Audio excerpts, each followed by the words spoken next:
വാങ്ങാൻ, കേരളത്തെ അപമാനിക്കാൻ തീരുമാനിച്ച ചിത്രമാണ് നമ്മൾ കാണുന്നത്.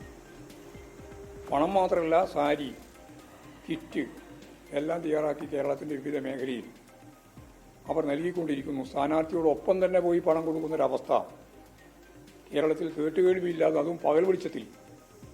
ഇതെല്ലാം കേരളം കണ്ട ഒരു ചിത്രമാണ്. ഈ രണ്ട് വിഭാഗത്തെയും തോൽപ്പിച്ചുകൊണ്ട് ജനങ്ങളുടെ ജനാധിപത്യ ബോധത്തെ ഉണർത്തി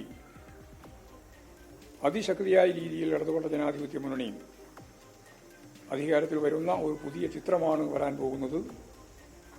അത് കേരളം കുറച്ചുകൂടി കാത്തിരിക്കണം.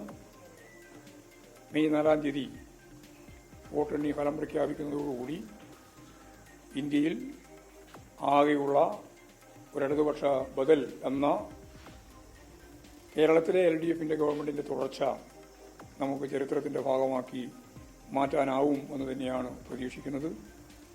ജനങ്ങൾ ഇന്ന് രാവിലെ മുതൽ ഈ പ്രക്രിയയിൽ ഇടപെട്ട് മുമ്പോട്ടേക്ക് വന്നു എന്നുള്ളതാണ് ആവേശകരമായ ചിത്രം.